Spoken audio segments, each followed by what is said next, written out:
नमस्कार, आप देख रहे हैं एएनबी न्यूज। आपके साथ मैं हूं पूजा परमार। 3 बजे की 3 बड़ी खबरों से आपको रूबरू कराएंगे, लेकिन सबसे पहले बात करेंगे कृषि कानून की, जिसे लेकर किसानों के आंदोलन का आज 16वां दिन है और तीनों कानूनों को रद्द करने की मांग कर रहे और दिल्ली बॉर्डर पर डटे हुए हैं। इसका असर पंजाब, हरियाणा और यूपी पर ज्यादा देखा जा रहा है। वहीं दूसरी खबर की बात करेंगे पश्चिम बंगाल की जेपी नड्डा के काफिले पर हुए हमले को लेकर। राज्यपाल जगदीप धनखड़ ने प्रेस कॉन्फ्रेंस की और सीएम ममता पर जमकर निशाना साधा। अब आखिरी खबर और अगली खबर की बात करेंगे राजस्थान की, जहां पर कोटा के जेके लोन अस्पताल में 9 दिसंबर को 8 घंटे में 9 नवजातों की मौत का मामला सामने आया है। तो चलिए अब इन तमाम खबरों पर विस्तार से चर्चा करते हैं।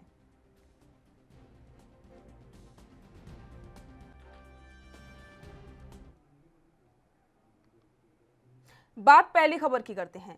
किसान आंदोलन का आज 16वां दिन है। अब तक सरकार और किसानों के बीच हुई बातचीत के बाद कोई समाधान नहीं निकलता दिख रहा है।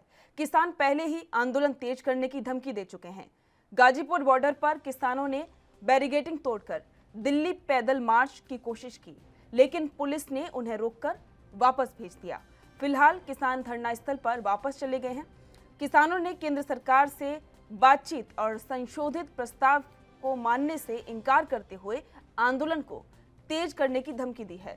कहा गया है कि आगे रेलवे ट्रैकों को भी बंद करने की योजना है। इसके बाद पुलिस ने हरियाणा और राजस्थान की सीमाओं पर चौकसी बढ़ा दी है।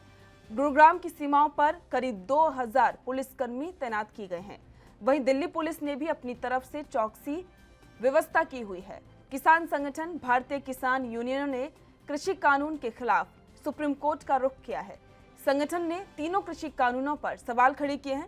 वहीं कृषि मंत्री नरेंद्र सिंह तोमर ने कहा है कि किसानों की समस्याओं पर विचार कर रहे हैं और किसानों के साथ बैठक कर रास्ता जरूर निकालेंगे। आपको बता दें कि देश भर में कृषि कानून का विरोध जारी है। वहीं पंजाब, हरियाणा समेत कई राज्यों के किसानों का लगातार आंदोलन जारी है। के दौरान यूनियन के साथ 6 दौर की बातचीत हुई। जब बातचीत होती थी तो स्वाभाविक रूप से एक बड़ा व्याख्यान जैसा ही होता था। सरकार का लगातार इस बात पर आग्रह था कि कानून के वे कौन से प्रावधान हैं जिन प्रावधानों पर किसान को आपत्ति है, तो हम क्लॉज बाय क्लॉज चर्चा कर लें और जिन प्रावधानों पर आपत्ति है उसको अलग निकाल लें और उसके बाद डिस्कस करके हम लोग उसका कैसे समाधान कर सकते हैं, इस पर हम लोग विचार करें।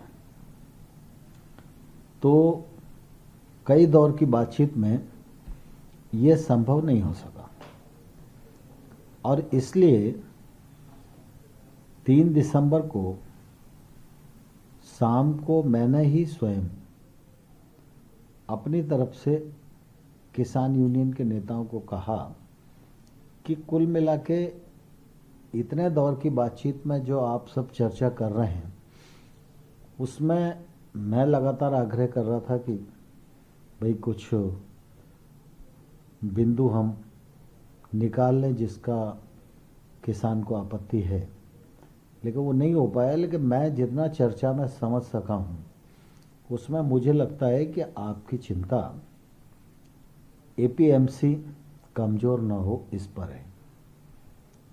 आपकी चिंता विवाद के लिए एसडीएम न्याय नहीं दे पाएगा, तो इसलिए जुडिशियली के क्षेत्र में अधिकार जाना चाहिए।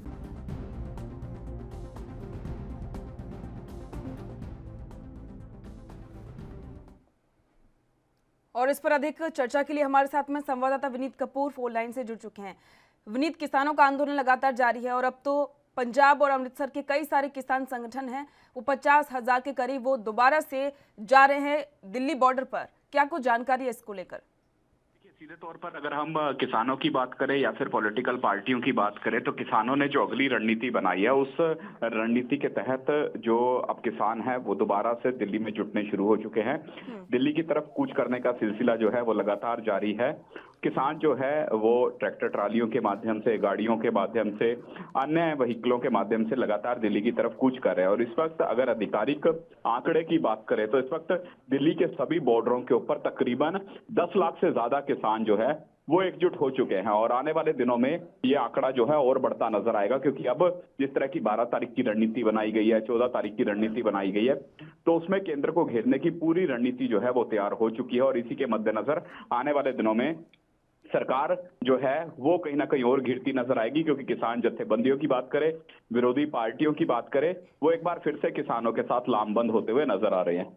विनीत, अगर बात की जाए हरियाणा की, तो फिर हरियाणा के डिप्टी सीएम दुष्यंत चौटाला ने ये साफ कर दिया है कि वो जब तक डिप्टी सीएम के पद पर हैं तब तक वो काम करते रहेंगे किसानों के लिए, और इसी के साथ में एमएसपी पर भी काम करते रहेंगे। और सबसे बड़ी बात जो उन्होंने कही है वो ये कही है कि अगर वो एमएसपी को सुरक्षित नहीं रख पाए तो वो अपने डिप्टी सीएम के पद से इस्तीफा दे देंगे।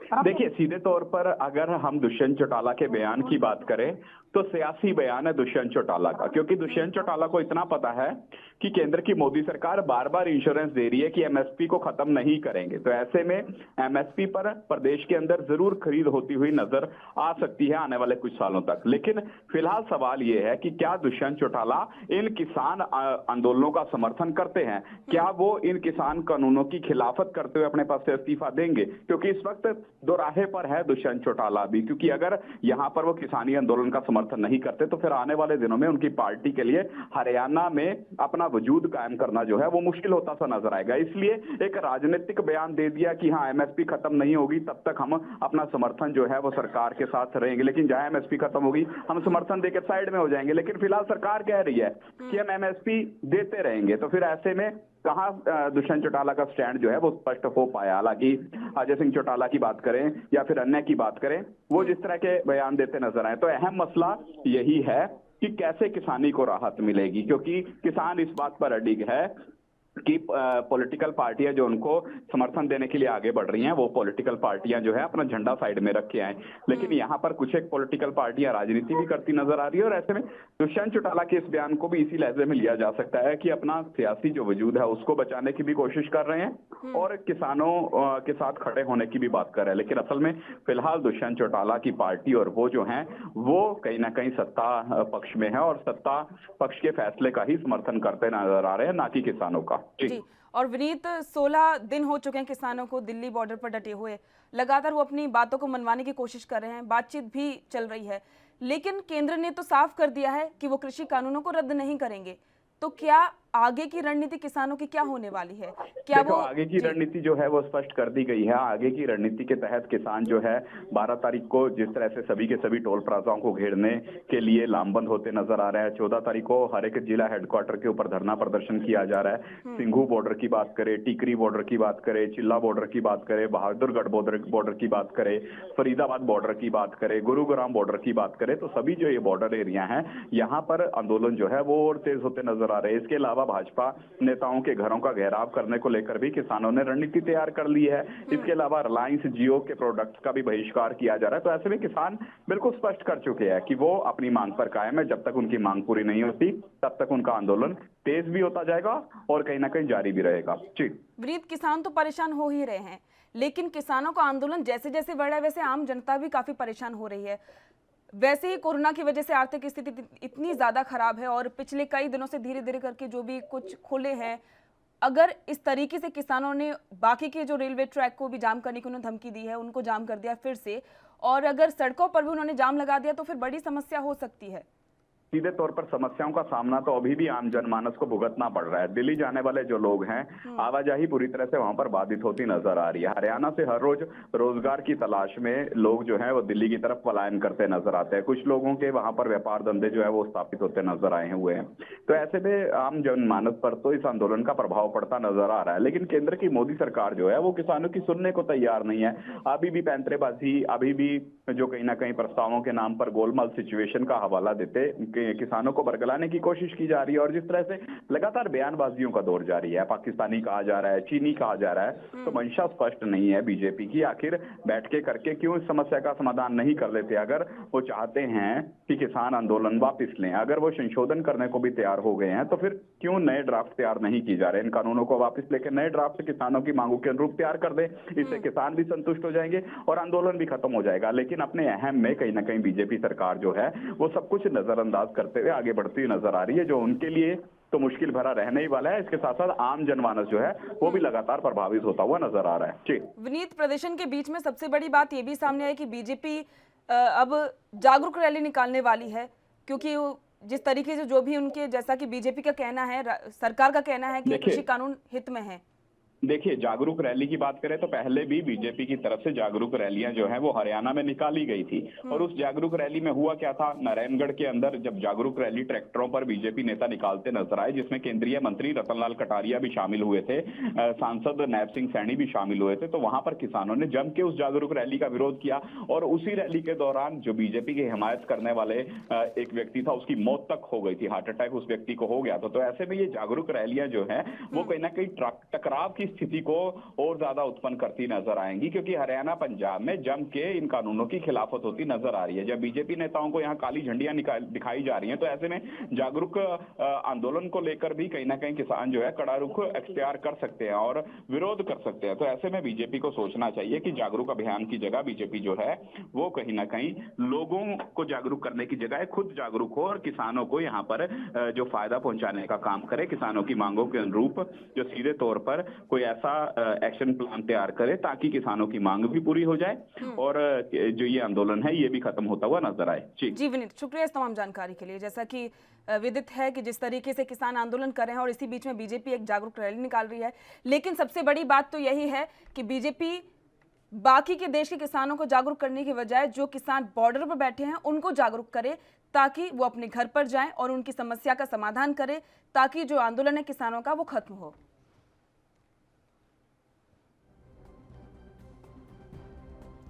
और इसी के साथ में कई सारे ऐसे नेता हैं जो कि इस पर बयानबाजी करते हुए नजर आ रहे हैं। विपक्ष के नेता भी लगातार कृषि कानूनों को लेकर केंद्र पर निशाना साध रहे हैं और बहुत सारे ऐसे,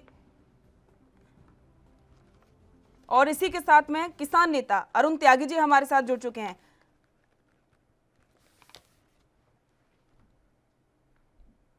अरुण जी, स्वागत है आपके एनबी न्यूज पर। जी जी नमस्कार। आप लगातार प्रदर्शन कर रहे हैं, किसान जिस तरीके से बॉर्डर पर डटे हुए हैं, 16 दिन हो चुके हैं, लेकिन केंद्र ने तो यही कह दिया है कि वो कृषि कानूनों को वापस नहीं लेगी। तो अब आपका अगला कदम क्या होने वाला है? अभी जैसा कि हमने, अब मुझे डबल आवाज आ रही है। हेलो, मेरी आवाज आ रही है? जी सर, आपकी आवाज सुन पा रहे हैं हम, बताइए। जैसे कि हमने पहले से बता दिया है सरकार को भी कि आने वाली 12 तारीख से 14 तारीख तक हमारे प्रदर्शन पूरे देश में जारी रहेंगे और सक्रिय तरीके से प्रदर्शन किए जाएंगे और ज्यादा से ज्यादा किसान दिल्ली को पूरी तरीके से घेरने का काम करेगा। अभी हमारा अगला कदम यह है कि हम इनके सारे विधायक मंत्रियों को, जितने भी बीजेपी के नेता हैं, उनको घेरने का काम करेंगे और जिले मुख्यालय को घेरने का काम करेंगे। बात की जाए सर, अगर जिस तरीके से रेलवे ट्रैकों को भी बंद करने की दोबारा से बात की गई है, तो क्या दोबारा से रेलवे ट्रैकों को जाम किया जाएगा? अगर सरकार जागने का काम नहीं करेगी तो रेलवे ट्रैक भी और दिल्ली का पानी, दूध, सब्जी सब बंद कर दी जाएगी। बाकी के राज्यों में भी प्रदर्शन की बात सामने आ रही है, तो वहां के किसान कितने ज्यादा एक्टिव नजर आ रहे हैं? जो किसान दूसरे प्रदेशों के हैं दिल्ली नहीं पहुंचते, सर्दी का मौसम है, तो अपने प्रदेशों में वो प्रदर्शन करेंगे। वहीं पर जितने भी मुख्यालय हैं और बीजेपी के नेता हैं उनको घेरने का काम करेंगे। जी सर, शुक्रिया इस तमाम जानकारी के लिए। बीजेपी राष्ट्रीय अध्यक्ष जेपी नड्डा के काफिले पर हमले की घटना पर बंगाल के राज्यपाल जगदीप धनखड़ ने प्रेस कॉन्फ्रेंस की। जगदीप धनखड़ ने बंगाल की पुलिस और प्रशासन पर सवाल उठाए हैं।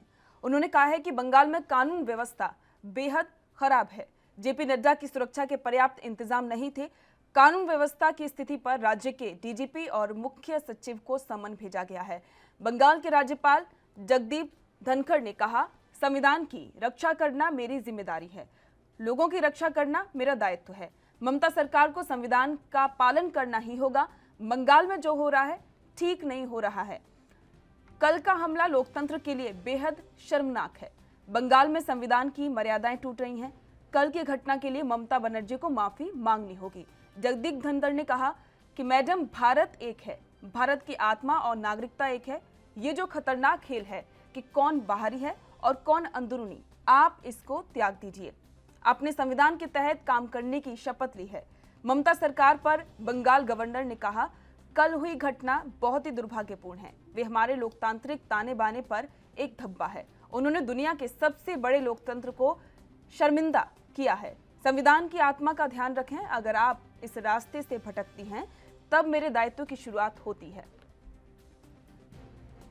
और उनके इस बयान, भारत एक है, भारत की आत्मा एक है, भारत की नागरिकता एक है। ये जो खतरनाक खेल है, कौन बाहरी कौन अंदरूनी, आप इसको त्याग दीजिए। आपने शपथ ली है उस संविधान के तहत काम करने की जिसका प्रियम्बल मैंने पढ़ा है। यदि अगर आप इस रास्ते से भटकती हैं तो मेरे दायित्व की शुरुआत होती है। मैं आपसे विनम्र प्रार्थना करता हूं, गुजारिश करता हूं, भारत के महान प्रजातांत्रिक व्यवस्था पर संविधान की भावना के विपरीत कार्य कर इस प्रकार का कदम मत उठाएं। मैं मानकर चलता हूं मेरी बात पर वो ध्यान देंगे।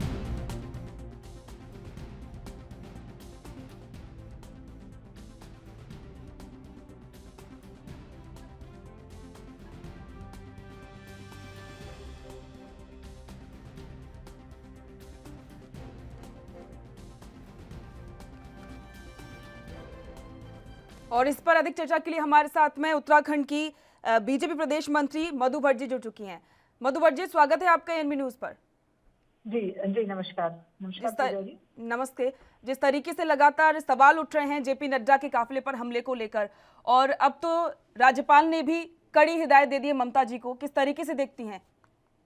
देखिए, कल की जो ये घटना हुई लोकतंत्र के इतिहास में बहुत ही, मैं कहूँगी, आघात पहुंचाने वाली और बहुत ही दुर्भाग्यपूर्ण ये घटना है।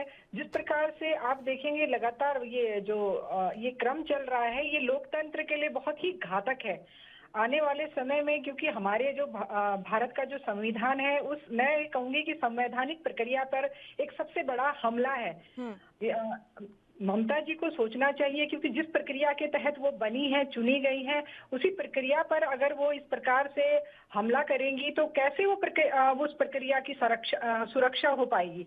हम सबका ये दायित्व बनता है, क्योंकि भारत के संविधान के अनुरूप हम सबके लिए, देखिए, एक लोकतांत्रिक प्रक्रिया है। उस प्रक्रिया के तहत हम चुनकर आते हैं और हम तभी उसी प्रकार से उस प्रक्रिया में काम करते हैं। लेकिन मुझे लगता है वो बौखलाहट जो है उनकी, ये साफ दिखाई दे रही है। उनको लोकतंत्र पर विश्वास नहीं रह गया है, और जो अलोकतांत्रिक ढंग से जो वो ये उस काम करना चाहती है, एक जो ये प्रक्रिया, क्योंकि देखने में मिला है। अब आप सोच सकते हैं, जब इतने बड़े आप हमारे जो एक व्यवस्था है, उस व्यवस्था पर अगर आप हमला करती हैं तो आपके साथ कौन सी शक्तियां काम कर रही हैं? मधु जी, पहले भी कई बीजेपी नेताओं की मौत का मामला सामने आया। उसमें टीएमसी पर साफ तौर पर यही आरोप लगे हैं कि टीएमसी के नेताओं ने ये जितने भी वहां पर कार्य हैं वो सभी किए हैं, चाहे बीजेपी पर हमले की बात हो, बीजेपी नेताओं की हत्याओं की बात हो। लेकिन अब इसको लेकर कई सारे सवाल खड़े हो रहे हैं। टीएमसी तो साफ तौर पर यही कहती है कि नहीं, इसमें हमारा कोई हाथ नहीं है।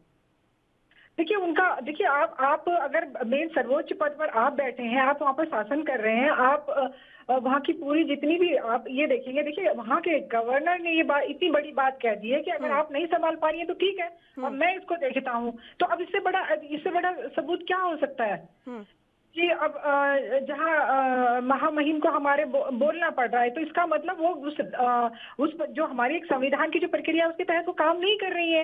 वो असामाजिक तरीके से, असामाजिक तत्वों को जिस प्रकार से प्रोत्साहन देने का काम कर रही है, इसका मतलब वहाँ तो बिल्कुल एक प्रक्रिया ही जो एक हम कहते हैं कि भाई, जब शासन तंत्र पे आपका कोई, ये तो आप स्वयं ही कह रही है ना कि आपका किसी भी तरीके से आपका, अगर आप कह रही है नहीं नहीं ये इसमें हमारा कोई हाथ नहीं है, तो इसका क्या मतलब होता है?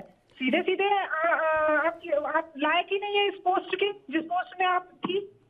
आप शासन चलाने का आप गैर जिम्मेदाराना। लेकिन मधु जी सिर्फ पश्चिम बंगाल में ही नहीं, पश्चिम बंगाल में ही नहीं बल्कि बीजेपी शासित कई राज्य ऐसे हैं जिनमें इस तरीके की घटनाएं होती हैं। लेकिन इसी के साथ में हमारे साथ वरिष्ठ पत्रकार जुड़ चुके हैं, अनिल मिश्रा जी। स्वागत है सर आपका एएनबी न्यूज पर। जी धन्यवाद। जिस तरीके से पश्चिम बंगाल की बात की जाए तो वहां पर कई सारी अभी राजनीति देखी जा सकती है, क्योंकि आगामी चुनावों को लेकर सभी पार्टियां हैं वो तैयारी कर रही हैं। हाल ही में जेपी नड्डा के काफिले पर हमला हुआ, इसको लेकर कई सारे सवाल सभी के मन में है और आरोप प्रत्यारोपों का दौर भी जारी है। आप इसको किस तरीके से देखते हैं? जो खेले जाते हैं उसके तहत ये कार्रवाइयां हो रही हैं। अगर आप ध्यान दें तो कोई अभी नई बात नहीं है। पिछले कई महीनों से अगर आप देखें तो बंगाल में राजनीतिक उथल पुथल काफी तेजी से बढ़ा हुआ है। तो उसका कारण है चूंकि बंगाल में राजनीति पहले जब वामपंथियों के द्वारा शासित राज्य था तो वहाँ हिंसा का प्रकोप ज्यादा हो गया था। ममता उसी के खिलाफ चुनाव लड़के आई और उसी में ममता का स्टेटमेंट था कि हमें बदला नहीं लेना है, बदलाव लाना है राज्य में, और जनता ने उनको चुना। तो 2 बार की सरकार उनकी बन चुकी है, तिबारा चुनाव होना है जहां भाजपा पूरे देश में शासन कर चुकी है, केवल बंगाल उससे भी बचा हुआ है। तो बंगाल पर अपना शासन स्थापित करने के लिए हाथ पैर चला रही है। हाँ, ये ठीक है कि बंगाल में जिस तरह से हिंसा हो रही है वो हमारे लोकतंत्र के लिए, देश के लिए अच्छा नहीं है। लेकिन अगर इसका राजनीतिक रिजल्ट देखें तो निश्चित रूप से बीजेपी शोर जरूर मचा रही है कि हमारे खिलाफ हमला हो रहा है या हम पर अटैक हो रहा है, लेकिन बीजेपी अच्छी तरह जानती है कि उसके खिलाफ इस तरह की जितनी भी कार्रवाई होगी, कार्रवाई कम हो, उसको जितना ये शोर मचाएंगे उतना ही ज्यादा बीजेपी को फायदा होगा, क्योंकि वहां भी ध्रुवीकरण की राजनीति काफी जोरों पर है। तो उस ध्रुवीकरण की राजनीति में जैसा भारत के अन्य राज्यों या क्षेत्रों में देखने को मिलता है, ठीक वही स्थिति वहां पर बंगाल में क्रिएट की जा रही है। क्योंकि बीजेपी अभी तक वहां शून्य की स्थिति में थी, लेकिन अगर ध्यान दे तो पिछले लोकसभा चुनाव से जिस तरह समर्थन मिला है जनता का, तो उससे बीजेपी काफी उत्साहित है और वो आगे राज्य में सरकार बनाने का एक सपना कहें या उद्देश्य संजोए बैठी हुई है। तो उसी के लिए बिल्कुल बिल्कुल अनिल जी, ये तो खैर सभी की अपने अपने मन की बातें होती है और राजनीति में ये सब चलता ही रहता है।